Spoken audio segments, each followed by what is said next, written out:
In this video, I'm going to show you how to bake in your animation keyframes in your blend shapes, as well as working with some of the fundamental things you need to look out for. So let's get started. Alright guys, so let's go ahead and bake out our animation in here and get it ready for Unreal 4. There are a few things I do want to point out real quick and emphasize.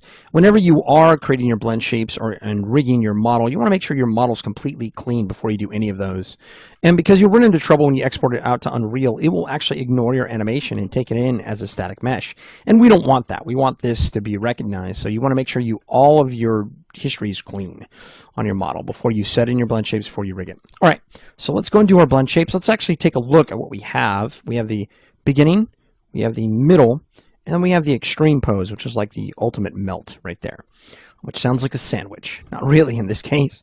So we want to be able to actually control our timeline too. So when we do these animations, we want to have them play back accordingly and look really good.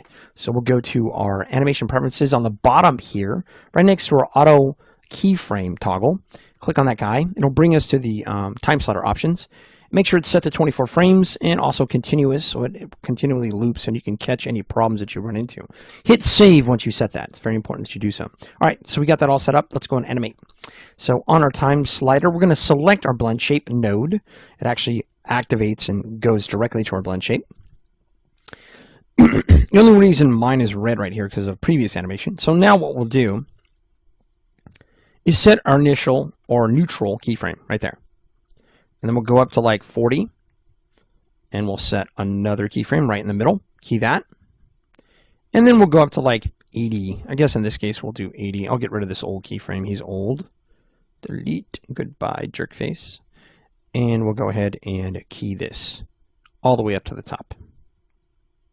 There we go. So there's our first initial keyframe. So now we're going to blend our keyframes here. And you never want to start where you left off when you're using a blend shape. Because good animation needs to overlap, especially if there's two different actions. We have two different actions going on. So that way it doesn't look like a robot or doesn't look very canned. We want to make it look fluid. So this is our melting ice, and we need to make it look believable. So to do that, we're going to actually start our first initial keyframe on 40. And I'm going to key that for the second one. Then we're going to go up to 80. We're going to bump him up in the middle. We're going to key that. And then we're going to go up to like, I don't know, 110. And we'll pull him up to the top and we'll key that. There we go. So a nice little blending animation.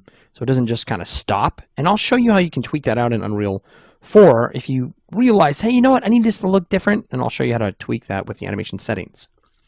All right, so we got this all set up. Now, anytime you want to shuffle through your keys, and these are things that are known for animation, but I want to point this out for those that are maybe new for animation in Maya.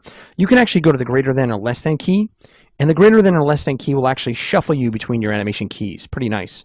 If you need to duplicate a keyframe, which you saw me mess with before, you can middle mouse drag, and you can actually go ahead and set a keyframe for that right there just by dragging across, and it'll actually duplicate it automatically. And right click, you can hit delete, and you can also copy paste your keyframes as you go. Now, as I'm doing that, say all of a sudden we realized we wanted this to be shorter or longer animation. If you hit the shift key and you hit the right mouse button and drag across your timeline, you're going to get two sets of yellow arrows. The outer one squishes the timeline to make it shorter or faster. You can squish it or extend it. And the middle one allows you to shuffle it in the timeline itself. So it'll actually grab it as a group. It's actually kind of nice. Let me undo that real quick.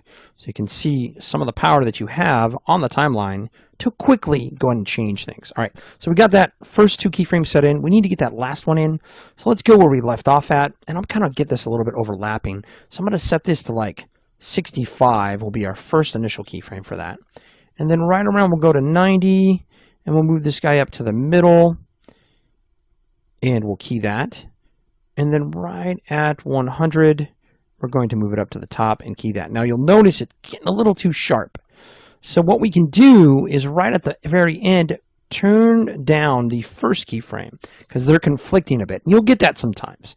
And I don't care what you create. It's all these. You can create anything you want with the files that I give you.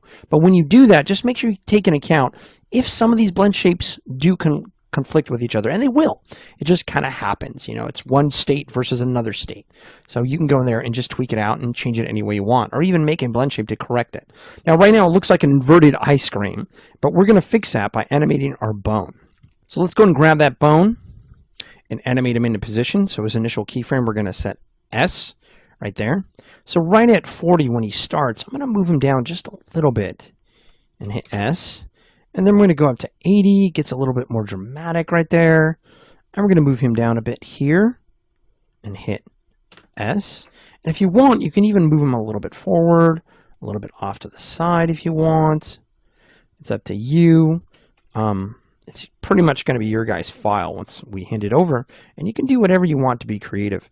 And then right at the very end, we're going to move that all the way to the bottom and get that set like right there and move it maybe a little bit forward this way and just have some fun with that. Hit S. And then we can now play it back and kind of see what we get. I can slide through or just hit play. So you kind of melt. And let's go and make our last one. When you're making your blend shapes, you want to make sure you have that bone in there. It has to have a bone to be able to export out.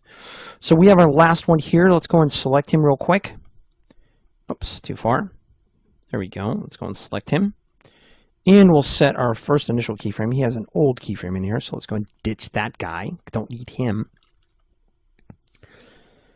And let's go and select and key our neutral position. We're going to right around, let's say 55. We'll get our first initial keyframe set kind of in the middle. And then right around maybe 120, we can set our last initial keyframe and key that. So we're pretty much going to get this kind of effect going on. Both kind of melting. Pretty cool. So now what we need to do, we need to actually export this out the door. And to do so, it's actually super easy. So what we'll do is grab our geometry, shift select our bone. And we first need to bake it. So let's go and bake it. Now you can bake with the export, but I don't like to do that personally. I like to actually be in charge of the baking and to make sure it went really well instead of having the exporter do it. So we're going to do bake simulation. And it grabs all of that information on that guy and bakes it really nice. So with that set up, let's go and bake the other one that we did, our animation here. And we'll select the bone, shift select the geo. You can even hit select here if you want, but it's not going to really matter because we do have to select these when we bake. So let's go ahead and go to keys, bake, simulation. There we go. We got 2 bakes all ready to go. We're just going to export one from now because you'll get the idea. Later on, we'll import the other one as we need. So let's go and grab this guy here. Let's go and send him out the door.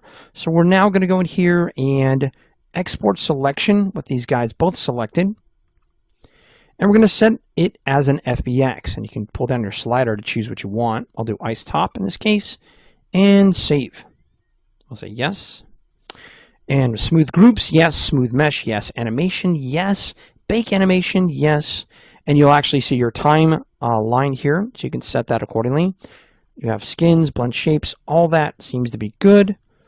And skeleton definitions, everything seems to be great. Now, if you run into any problems with versions, because different versions of FBX will give you trouble.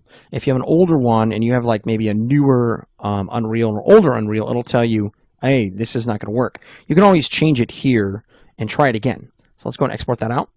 Cool. So he's out the door, no errors. So the next thing we're going to do is look at some advanced materials. We're going to look at the animation editing first up and look at all the other materials and things that we can do to make things look really great. That's it.